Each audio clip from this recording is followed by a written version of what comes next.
Hi guys, welcome to NYC. And tonight we're headed across the street because it's late already to a place that I've been waiting patiently to visit for many, many months now. Sweetleaf.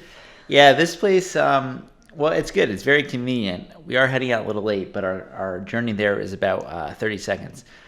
Exactly. This is a place that is near and dear to my heart, even though I haven't been in a long time now. Actually, to show you how near and dear to my heart it is, I have this Sweetleaf card from like 2015 or 2016, and it says on it, I haven't had a drink yet, folks. That may or may not be true. There's this thing on it that says, your 10th drink is on us. There you go. And you can see it's fully punched from like 2015 or 16, and I forgot to use it. So I don't know if they'll still honor it. We're going to find out. Yep, we're going to ask at least. So it's a cool little place. It's super cool. It's a coffee shop during the day. The coffee is really good. And then at some point it switches over to cocktails. And I think beer, and they have some food too. The cocktails are really good and fun and just delicious. I've been there. I used to go more often. I haven't been in years, but I don't think I've ever had a bad cocktail there. So it's going to be good for sure. Yeah. And it's very cozy. It's got a nice lounge atmosphere. So go check it out. I'm excited, as you can tell. I'm excited too. Laura will be excited once we get there. That's she right. may be a little tired, but I think once we get there, she'll be excited. Every moment I'm becoming more and more excited. So. Exactly. All right. We'll see you there in about like 30 seconds.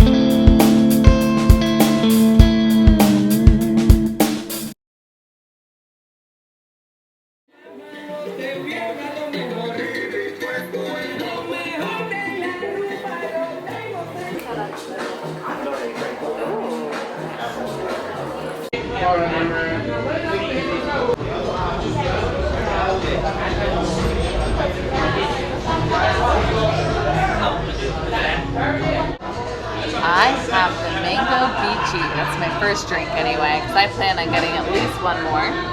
So it has tequila, let's see, Blanco, vermouth, an unripe mango, not a ripe mango, an unripe mango, very specific, lime juice, agave, pepper, and it's both clarified and carbonated. So a couple of things about this drink. It's very crisp. I think partially because of the carbonation. Also, what I really appreciate about it is that it's not bitter. You know, a lot of times you have these vermouth and whiskey drinks that are like just so bitter, but I think the carbonation just really kind of helps with that. So it's much more palatable. And I love the unripe mango. That's very interesting. I want to know why it needs to be an ripened mango and not a regular mango that is ripe.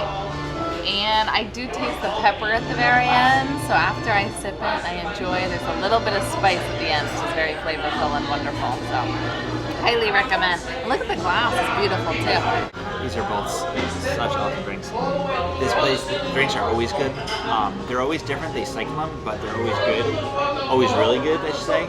This is no exception. I'm almost kicking myself for not coming here for so long, but we do have a pandemic to blame. So this is called the Sandals. It's two different kinds of rum.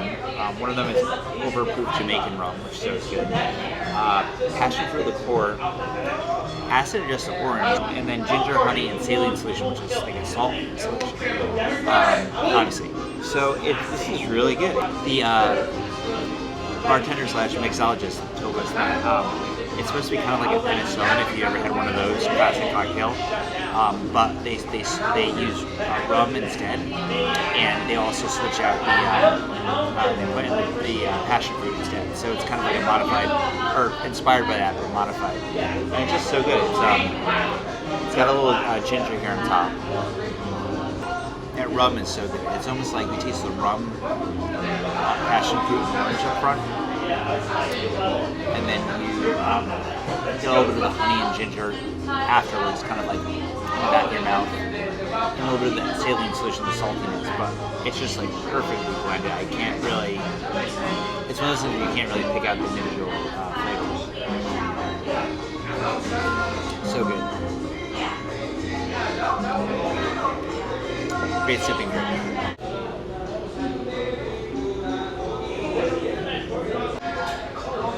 Alright, so second drink here. This is called the Root with Origins.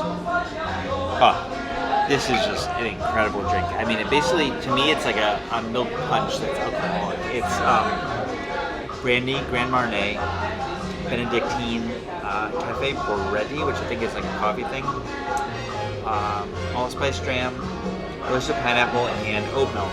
It's got the sweetness from like the brandy, and you get a little bit of the orange, a little very hint of the orange from the Grand Marnier, and then you just get all the and the pineapple. I guess you get, I can taste a little bit of that like citrus, but like roasted, like it's roasted pineapple.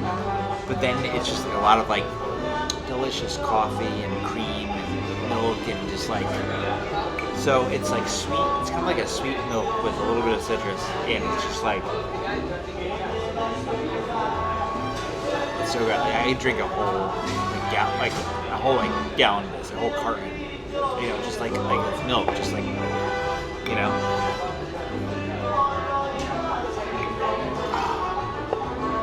It's like, this is like, you can see so this place is a coffee shop, and that you can see the coffee inspiration in this drink. This is the Sweetleaf hot toddy. Love myself a good hot toddy. And it has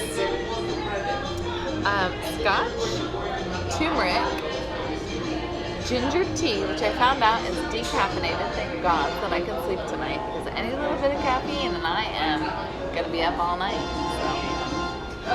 Honey, which soothes the throat and is very nice on a cold winter's day. Today it does feel like a cold winter's day, unfortunately, but tomorrow it'll be 75 again, or in 2 days it will be. There's honey, there's lemon, and there's orange and cinnamon. I love all of those flavors. This is a very delicious hot toddy. It's probably one of the best that I've had. I haven't had that many, but all of the ones that I've had, it's really nice. It has a little spice, a little kick to it. I love it. I love the orange zest. I'm happy. It's warming me up. So, all good.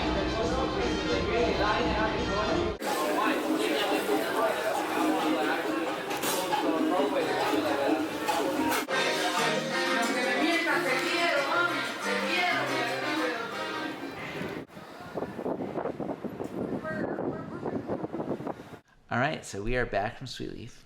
It was a long, arduous journey back across the street. But it was awesome. I mean, it was just as good as I remembered it.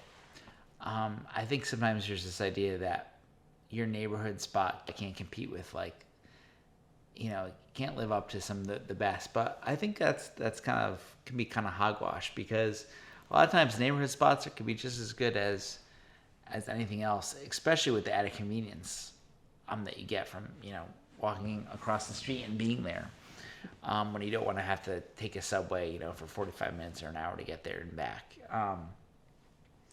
And this Sweetleaf is an awesome spot. I mean, honestly, the mixologist there, he's super cool. He took over, so it used to be run by people from Dutch Kills, which is another, it's actually a speakeasy in Long Island City. Actually, we did it in one of the episodes from the previous season, if you look back. Link below.